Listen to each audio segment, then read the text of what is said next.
কিন্তু বিজ্ঞান করেছে কি যাতে বেশি লাভ হয় তার জন্য প্রত্যেকটা জিনিসের জন্য একটা করে আলাদা আলাদা প্রোডাক্ট তৈরি করেছে। চুলের জন্য শ্যাম্পু একটা প্রোডাক্ট একটা কাজে লাগে, দুটো কাজে লাগে না, দুটো কাজে ব্যবহার হয় না। যেটা চুল পরিষ্কার হয় শ্যাম্পু সেটা দিয়ে দাঁত মাজা যায় না, দাঁত মাজাতে কলগেটে ভাঙা ঘষা যায় না, তাহলে দাঁত মাজার জন্য কলগেট তৈরি করেছে। আমাদের গা পরিষ্কার করার জন্য, আমাদের শরীরকে পরিষ্কার করার জন্য কি করেছে, সাবান পরিষ্কার করেছে। মুখে লাগানোর জন্য, মুখ পরিষ্কারের জন্য ফেস ওয়াশ তৈরি করেছে। চোখের জন্য কাজল তৈরি করেছে, পায়ের জন্য আলতা তৈরি করেছে, মুখে লাগানোর জন্য যাতে পরিষ্কার দেখায় তার জন্য নানা রকমের ক্রিম তৈরি করেছে। তার কত দাম, 250, 500, 750, 1000 কত কত দামের প্রোডাক্ট। কিন্তু মহাপ্রভু করেছে কি, মহাপ্রভু কিন্তু একটাই প্রোডাক্ট তৈরি করেছে, যে প্রোডাক্টটাতে কতগুলো কাজ হয়, 8টা কাজ হয়। মহাপ্রভু একটা প্রোডাক্টে 8টা কাজ হয়। সেটা কি, না চেত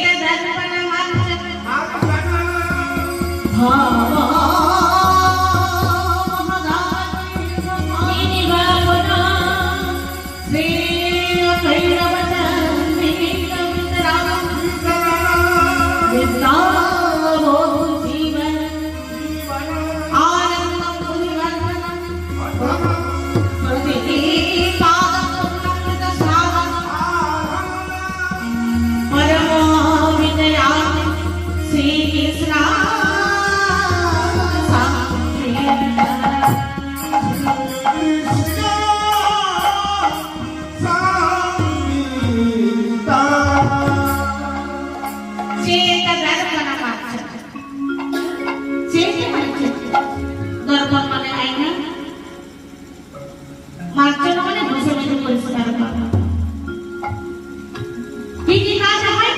মাত্র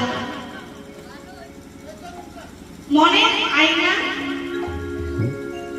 আত্মাকে আগুন, চাঁদের আলো, আরেকটা কি বিদ্যা বুদ্ধি, আনন্দ অমৃত, আর সর্বজীবের কৃষ্ণ চরণ প্রাপ্তি। এই 8টা কাজ হয়। বলছে এই সংকীর্তনের মাধ্যমে 8টা কাজ হয়। যেটা দর্পণ মাত্র মানে আমাদের এই মনের আয়নাটাকে পরিষ্কার করা যায়। যেমন আমাদের ঘরের আয়না পরিষ্কার করতে হলে সাবান করি বা শ্যাম্পু জল দিয়ে ভালো করে সাবান দিয়ে পরিষ্কার করতে পারি বসে। তখন আমাদের এই মনের আয়না পরিষ্কার করতে হলে কি করতে হবে, সংকীর্তন করতে হবে। সংকীর্তনের মাধ্যমে আমাদের মনের আয়নাটা পরিষ্কার হবে।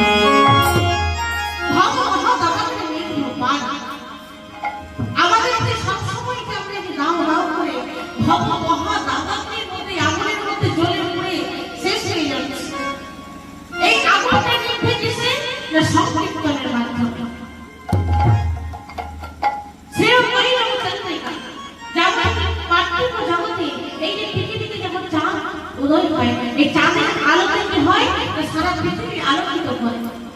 তখন যখন আমার হৃদয়ের মধ্যে গৌর চাঁদের উদয় হবে, আমাদের হৃদয় আকাশটাও আলোকিত হয়ে যাবে। সেটা কিভাবে সম্ভব, না সংকীর্তনের মাধ্যমে। সংকীর্তনের মাধ্যমে সেই গৌর চাঁদের উদয় হবে। বিদ্যা বুদ্ধি জীবন সংকীর্তন করলে কি হয়, না বিদ্যা লাভ হয়, বুদ্ধি বৃদ্ধি পায়, বলছে সংকীর্তন করলে শুধু আনন্দ আর আনন্দ। সেখানে না থাকে কোনো দুঃখ, না থাকে কোনো শোক, রোগ শোক জ্বালা যন্ত্রণা কিছু থাকে না। দেখুন না, যখন আমরা বাড়িতে থাকবো কত রকমের চিন্তা, দুঃখ, কষ্ট, জ্বালা যন্ত্রণা কত কিছু থাকে। এই যে এখানে হরিবাসরে এসেছেন আপনারা সন্ধ্যে থেকে এতক্ষণ নাম, এই যে আমাদের রংদলের নাম হলো, তখন শুনলেন কত আনন্দ হলো। তো ঘরের কথা কারো মনে ছিল না, ঘরে কত কাজ পড়ে আছে কারো মনে, আনন্দ করে সবাই নাম শুনছে। এখনো বসে আপনারা যে নাম শুনছেন, এটা আপনাদের কত আনন্দ, ঘরের কথা কারো মনে নেই। বলছে সংকীর্তনে শুরু আছে আনন্দ আর আনন্দ, দুঃখ কষ্ট জ্বালা যন্ত্রণা রোগ শোক ব্যাধি কিচ্ছু নেই।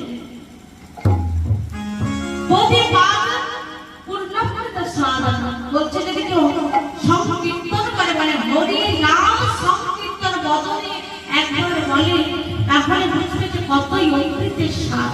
প্রতি পদে পদে অমৃতের স্বাদ পাওয়া যায়। কিন্তু এই হরিনাম একমাত্র যে বলে সেই অমৃতের স্বাদ পায়, যে বলে না সে কেমন করে জানবে সেই অমৃতের স্বাদ।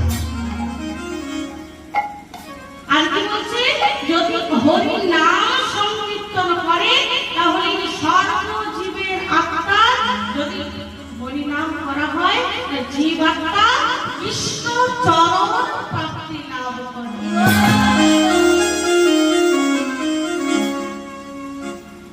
আর ধরাধামে আসতে হয় না পাপ ভোগ করতে, সোজা আমার গোবিন্দের চরণে ঠাঁই পায়। তাই গৌহরি বললে আমার মহাপ্রভু যে প্রোডাক্টটি তৈরি করেছে সেই প্রোডাক্টটিতে 8টি কাজ হয়।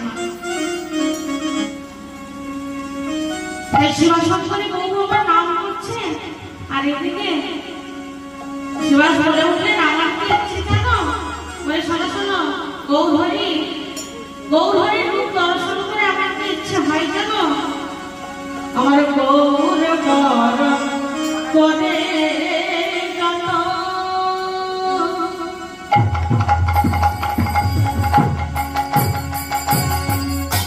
আমি রাম বহিয়ার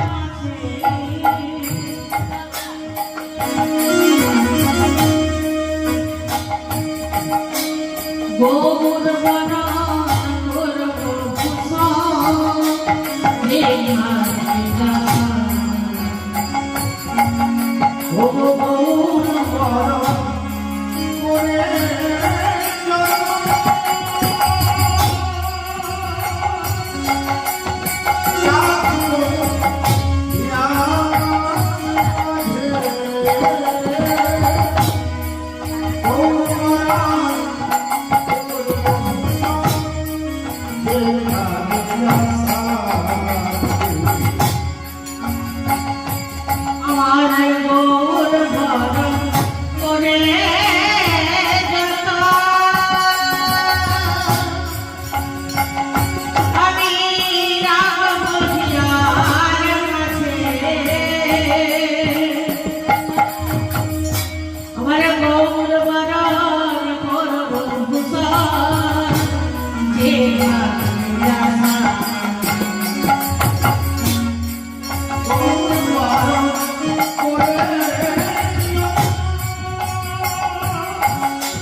সেই গৌর হরি কি বলছে, বলে গৌর যদি আমার ফুলের ছাপা হতো তাহলে আমি লোটন করে চুলে বাঁধতাম। আর গৌর যদি আমার কাজল লাগাম, গৌর যদি আমার কাজল হতো আমি অঞ্জন করিয়া চোখে পড়িত, গৌর যদি আমার বসন্ত হতো আমি অঙ্গে ভূষণ করে ধারণা করিত। তাই গৌরকে পাওয়ার কত লালসা, গৌরাঙ্গ হেরিবারে বড়ই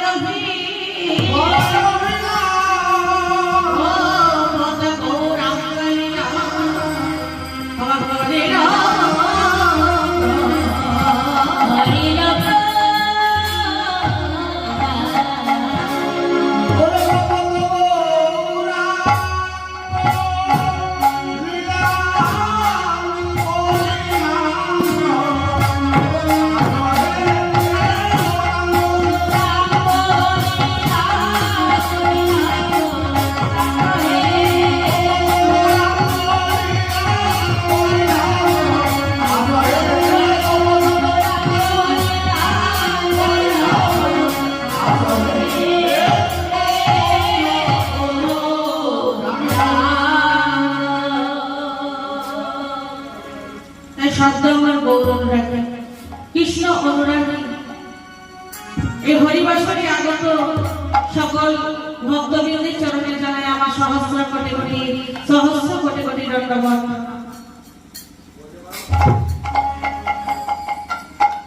সাধু ব্রাহ্মণ বৈষ্ণব করে চরণধুলি মাথায় নিয়ে, রাধা গোবিন্দের চরণধুলি মাথায় নিয়ে, বজরঙ্গবলীর চরণধুলি মাথায় নিয়ে, রাধা গোবিন্দের চরণধুলি মাথায় নিয়ে, বদ্ধ গুরু পিতামাতার চরণধুলি মাথায় নিয়ে, আর গুরু কৃপাহীন কেবল আমার গুরুদেবের চরণধুলি মাথায় নিয়ে, আর রাধা গোবিন্দ লীলা বর্ণনা করবার চেষ্টা করিব।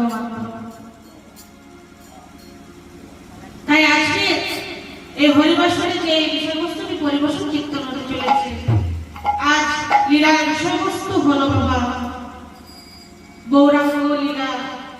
আজ গৌর লীলা পরিবেশন করে শোনাচ্ছি। তাই লীলার নাম হলো আজ মাটির গৌরাঙ্গ।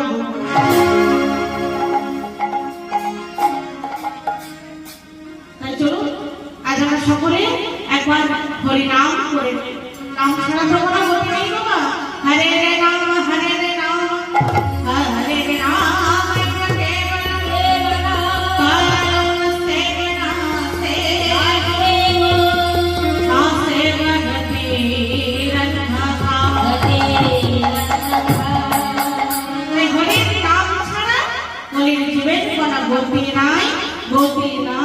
গোপী নাই। সবাই মিলে একবার হরিনাম গাইব।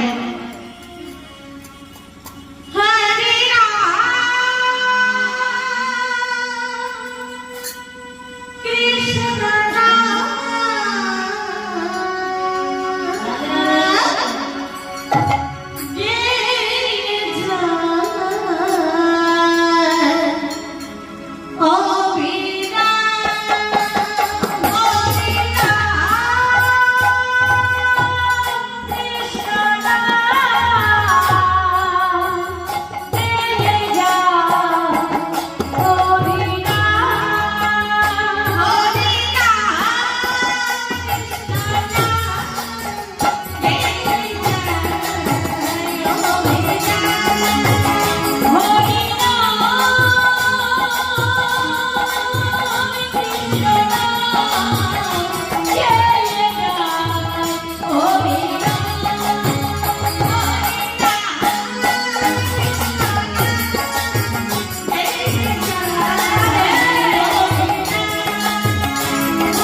তাহলে সবাই মিলে এবার নাম করবো।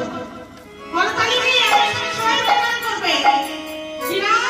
না, হরে কৃষ্ণ মহামন্ত্র নাম। হরে কৃষ্ণ হরে কৃষ্ণ হরে কৃষ্ণ কৃষ্ণ কৃষ্ণ হরে হরে। করতালি দিয়ে মা সবাইকে বলছি। হরে রাম হরে রাম রাম রাম হরে হরে হরে কৃষ্ণ হরে কৃষ্ণ হরে হরে হরে রাম হরে রাম রাম রাম হরে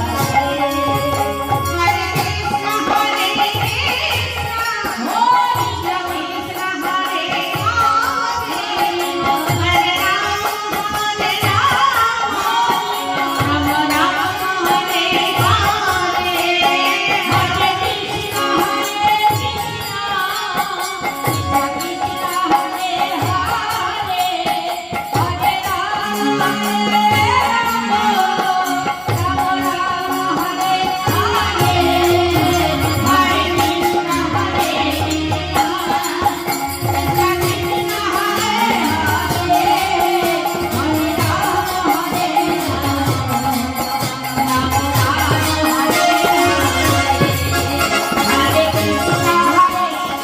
কৃষ্ণ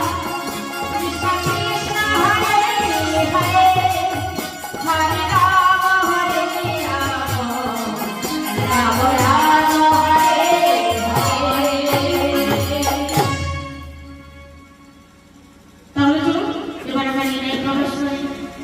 भगवतिया जलत देखो नाम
কেউ বলে ঘোষ, স্ত্রীর নাম ছিল পদ্মাবতী, কেউ বলে মালতী। মানে কোন কাজে ঠিক এটাই আমার আশা। আর তাদের বন্ধু ছিল ছোটবেলাকার, সেই ছেলেবেলার বন্ধুর নাম ছিল জনার্দন। জনার্দন জাতিতে ছিল কুমোর বা কুম্ভক, মানে যারা মাটির কাজ করে কুমোর। তাই এইভাবে এই বাসুদেব দত্ত আর জনার্দন কুমোর এই দুই বন্ধু ছিল।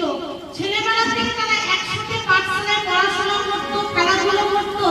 দেখতে দেখতে ধীরে ধীরে হলো কি বাবা, দুজনের বিয়ে হলো, সংসার হয়ে গেল। আর ধীরে ধীরে বিয়ে হলে কি হয়, তার বন্ধুত্ব দূরে চলে যায়। তাদের বন্ধুত্ব দূরে চলে গেল।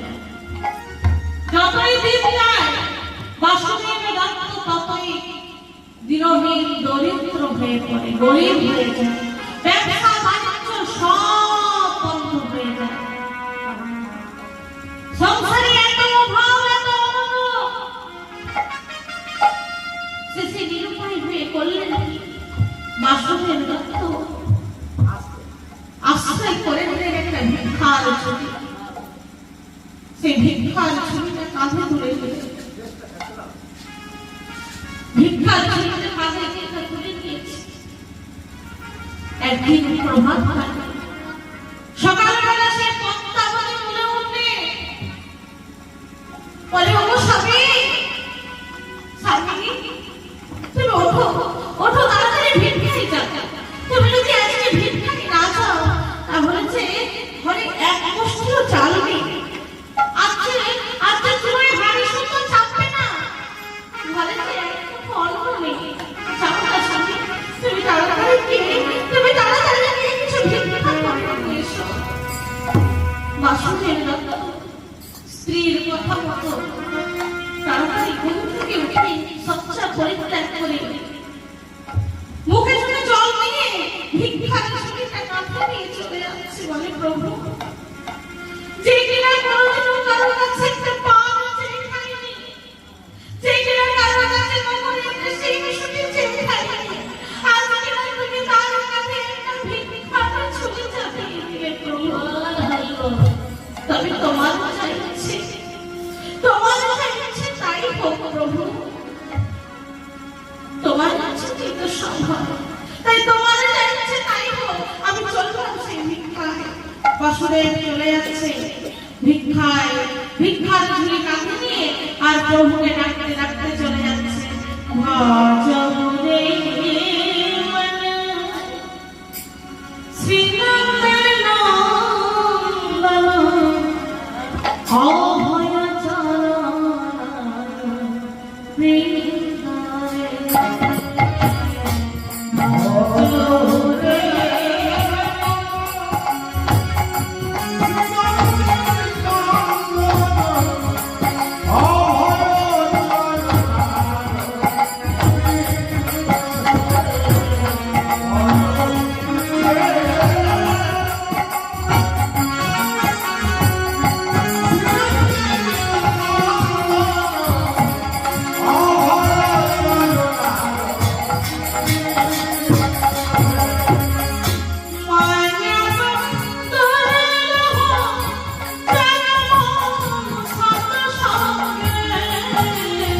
বড় দুর্লভ জানা